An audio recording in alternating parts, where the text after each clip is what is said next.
दोपहर का समय, तपती धूप में जमीन अंगारों की तरह जल रही है। दूर तक सूखी जमीन के सिवा कुछ नहीं दिखाई दे रहा। कुएं का पानी खत्म हो चुका है। नदियां और तालाब सूख चुके हैं। पेड़ों के पत्ते मुरझा चुके हैं। जानवर बेजान पड़े हैं। पक्षी छांव की तलाश में पेड़ों पर बेसहारा बैठे हैं। गांव के लोग पानी की एक एक बूंद के लिए तरस रहे हैं। गांव का मुख्य चौराहा, चौधरी महेश की हवेली के सामने ग्रामीण इकट्ठे हैं। सभी के चेहरे निराश और पसीने से सने हुए हैं। चौधरी जी, ये कैसी विपत्ति है? पानी के बिना हम कैसे जीवित रहेंगे? कुआं भी सूख गया, जानवर मरने लगे हैं। अल्लाह रहम करे। हम क्या करें राजू? बारिश हो तो पानी आए, यह सब कुदरत का खेल है जिस पर हमारा जोर नहीं। चौधरी जी, पहले कभी ऐसी गर्मी नहीं देखी। न खेतों में हरी भरी घास है, न तालाबों में पानी। अगर यही स्थिति रही तो गांव बर्बाद हो जाएगा। हमें हिम्मत नहीं हारनी चाहिए, कोई न कोई रास्ता निकलेगा। तभी रामलाल, गांव के सबसे संपन्न जमींदार, अपनी हवेली के दरवाजे पर खड़ा तंज करते हुए मुस्कुरा रहा है। अब अल्लाह से मदद मांगो या जमीन पर बैठकर रोने लगो। मैंने पहले ही कहा था कि अपने कुओं पर ध्यान दो, लेकिन तुम लोगों ने मेरी नहीं सुनी। अब भुगतना होगा। गांव वाले गुस्से से रामलाल को देखने लगते हैं। राजू की मुट्ठी कसकर बंद हो जाती है। रामलाल, तुम्हारी जमीनों में पानी है, लेकिन तुम किसी की मदद नहीं कर रहे। तुम्हें अल्लाह का डर नहीं है। यह दुनिया पैसों से चलती है, डर से नहीं। जिसके पास धन है वही राज करेगा। वातावरण में एक चुप्पी छा जाती है। दूर कहीं कोई कौ प्यास की वजह से कांव कांव करता हुआ गिर जाता है। यह घमंड ज्यादा देर नहीं टिकेगा रामलाल, अल्लाह सब देख रहे हैं। गांव वाले नाउम्मीदी से एक दूसरे को देखने लगते हैं। सभी के दिलों में एक ही सवाल है, क्या सच में कोई उम्मीद बाकी है? रात का समय, आसमान पर तारे कम और धूप ज्यादा है। चांदनी भी मध्यम पड़ चुकी है। गांव के कई घरों में चूल्हे ठंडे पड़े हैं, क्योंकि पानी के बिना खाना पकाना भी मुश्किल हो गया है। कुछ लोग अपने घरों के बाहर चारपाइयों पर लेटे गर्मी की तपिश सह रहे हैं। राजू अपने दोस्त शामू के साथ एक पुराने पीपल के पेड़ के नीचे बैठा है। राजू, पहले ऐसा कभी नहीं हुआ था। बचपन में हम यही गर्मी सहते थे, लेकिन तब तालाब में पानी रहता था, खेत हरे भरे होते थे और रात को ठंडी हवा बहती थी। अब तो सब कुछ जैसे खत्म हो रहा है। यह सब हमारे कर्मों का नतीजा है शामू। हमने अपनी जमीनों का ख्याल नहीं रखा, अपने कुओं को नहीं संभाला, और अब जब मुसीबत आई है तो सब बेबस हो गए हैं। लेकिन हम कुछ तो कर सकते हैं। क्या कर सकते हैं? बारिश हमारे बस में नहीं। पानी जमीन के अंदर सूख चुका है और रामलाल जैसे लोग हमें मरने के लिए छोड़ चुके हैं। इतने में बाबा जी धीरे धीरे की तरफ बढ़ते हैं। निराश मत हो बेटा, अल्लाह इम्तिहान जरूर देता है, लेकिन हल भी वही देता है। हमें हिम्मत नहीं हारनी चाहिए। लेकिन बाबा जी, हमें क्या करना चाहिए? हमारे पास न पानी है, न खाने को कुछ, और जानवर भी मर रहे हैं। पानी जमीन के अंदर छिपा होता है बेटा। अगर पुराने कुएं सूख गए हैं तो शायद हमें नया कुआं खोदना होगा, और अगर सब मिलकर कोशिश करें तो रास्ता निकल सकता है। राजू के चेहरे पर एक उम्मीद की किरण जागती है। हाँ बाबा जी, अगर सब मिलकर काम करें तो हम पानी ढूंढ सकते हैं। हमने पहले कभी ये कोशिश ही नहीं की। लेकिन इतनी कठिन जमीन में नया कुआं खोदना आसान नहीं। मुश्किल जरूर है, नामुमकिन नहीं। अगर हम मिलकर काम करें तो ये हो सकता है। राजू खड़ा हो जाता है। उसकी आंखों में एक नई रोशनी है। तो फिर हम कल से काम शुरू करेंगे। मैं गांव के सभी युवाओं को इकट्ठा करूंगा। हम मिलकर नया कुआं खोदेंगे। यह कहते हुए वह शामू के साथ गांव के दूसरे युवाओं को बुलाने के लिए निकल पड़ता है। कहीं दूर से गरज की हल्की सी आवाज आती है, जैसे आकाश ने उनकी उम्मीदों की गवाही दे दी हो।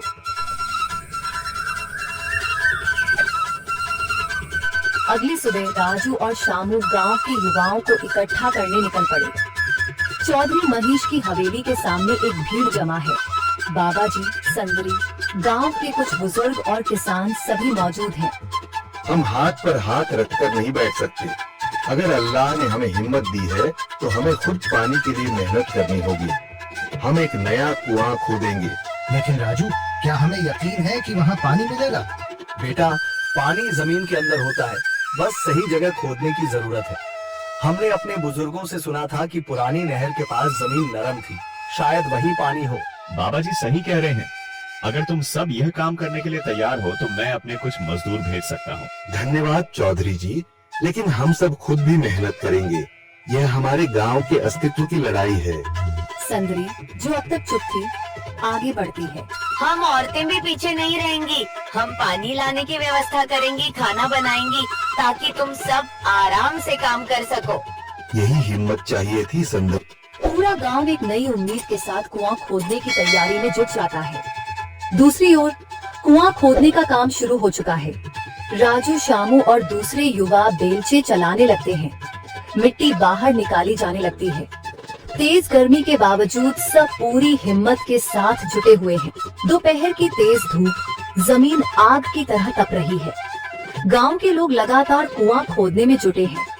हाथ छिलने लगे हैं, माथे से पसीना बह रहा है, मगर किसी ने हार नहीं मानी। महिलाएं पानी और सत्तू लेकर आती हैं ताकि पुरुषों को कुछ राहत मिले। हमें और गहराई तक जाना होगा। अब तक सिर्फ सूखी मिट्टी और पत्थर ही निकल रहे हैं। राजू, ये बहुत कठिन काम है। अगर हमें पानी न मिला अल्लाह मेहनत करने वालों को कभी निराश नहीं करता बेटा। तुम सब अपनी कोशिश जारी रखो, पानी जरूर निकलेगा। हिम्मत मत हारो। अगर अब रुक गए तो फिर कभी पानी नहीं मिलेगा। सभी फिर से जोश में आकर काम में जुट जाते हैं, मगर सूरज की तपिश बढ़ती जा रही है और कई लोगों की सांसें तेज चलने लगती हैं। तभी एक तरफ से रामलाल और उसके आदमी हंसते हुए आते हैं। अरे भाई, तुम्हें लगता है कि जमीन तुम पर रहम करेगी? हाँ हाँ, ना समझ लो, ये सब बेकार की मेहनत है। रामलाल, हमारा हौसला मत तोड़ो। अगर तुम मदद नहीं कर सकते तो कम से कम मजाक भी मत उड़ाओ। मदद? हाँ, मैं अपने कुएं का पानी बेच सकता हूँ, मगर मुफ्त में नहीं दूंगा। राजू सब अनसुना कर फिर काम में लग जाता है। शाम होने लगती है, लेकिन अभी तक पानी का नामो निशान नहीं। कुछ लोग मायूस होकर पीछे हटने लगते हैं। राजू, शायद रामलाल सही कह रहा है, यह सब बेकार है। नहीं शामू, हमें हार नहीं माननी। अगर आज हार गए तो फिर कभी हिम्मत नहीं कर पाएंगे। तभी अचानक फावड़ा किसी कठोर चीज से टकराता है। एक अजीब सी आवाज आती है। राजू चौंक कर देखता है और जल्दी जल्दी मिट्टी हटाने लगता है। अचानक एक ठंडी लहर महसूस होती है। सभी लोग दौड़ कर आते हैं। जैसे जैसे मिट्टी हटती है, नीचे से गीली जमीन नजर आने लगती है। सब हैरान रह जाते हैं।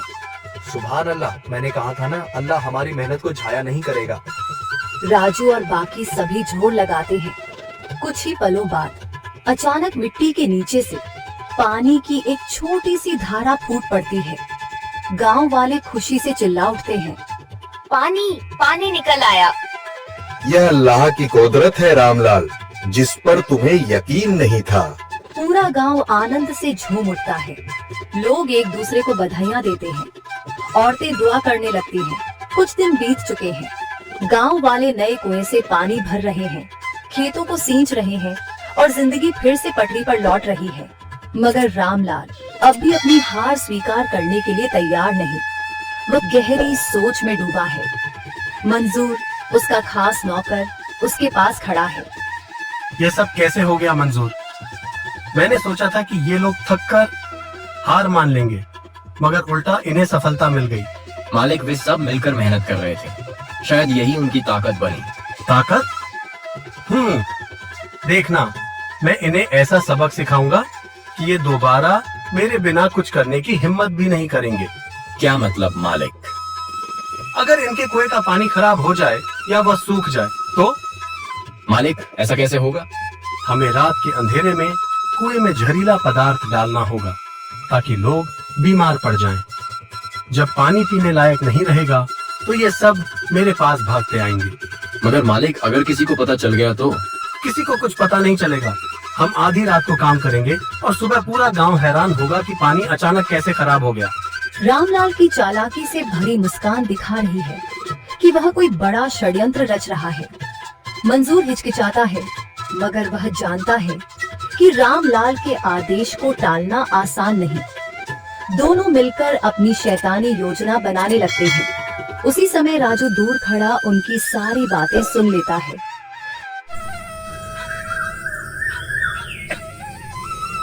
गांव की मुख्य चौपाल में सभी लोग इकट्ठा हैं। बूढ़े, जवान, औरतें, बच्चे, सबकी नजरें रामलाल पर टिकी हैं, जो पंचायत के सामने खड़ा है। मंजूर सिर झुकाए एक ओर बैठा है। बाबा जी, राजू, शामू और अन्य बुजुर्ग सामने हैं और इंसाफ के लिए चर्चा हो रही है। रामलाल, तुम्हारे खिलाफ गंभीर आरोप लग चुके हैं। तुमने पूरे गांव को संकट में डालने की साजिश रची, बच्चों और बुजुर्गों की जान खतरे में डालने की सोची। क्या तुम्हें कुछ कहना है? बाबा जी, मैंने कुछ नहीं किया, ये सब झूठ है। झूठ? मंजूर ने सबके सामने स्वीकार किया है कि यह जहर तुम्हारे कहने पर कुएं में डालने का षड्यंत्र था। रामलाल, तुमने अपनी दौलत के घमंड में हमें कमजोर समझा, मगर याद रखना, गांव वाले सब कुछ सह सकते हैं, लेकिन धोखा नहीं। गांव वाले जोर जोर से चिल्लाने लगते हैं। रामलाल को सजा दो, किसी गांव से निकाल दो। ठीक है, रामलाल को अपने सारे कुएं गांव के हवाले करने होंगे और उसे हमेशा के लिए गांव छोड़ना होगा। पंचायत का फैसला सुनकर गांव वाले खुश हो जाते हैं। रामलाल के चेहरे का रंग उड़ जाता है। नहीं, ऐसा मत करो, मेरे पास सब कुछ है, मगर अगर ये कुएं भी चले गए तो मैं बर्बाद हो जाऊंगा। तुमने गांव को बर्बाद करने की कोशिश की थी और अब तुम्हें अपनी बर्बादी का डर लग रहा है। यही तुम्हारी सजा है। पंचायत का फैसला सुनकर गांव वाले खुश हो जाते हैं। उसे विश्वास नहीं हो रहा कि उसका सब कुछ खत्म हो चुका है। रामलाल को गांव से निकाल दिया जाता है और उसके कुएं गांव वालों को सौंप दिए जाते हैं। गांव में खुशी की लहर दौड़ जाती है।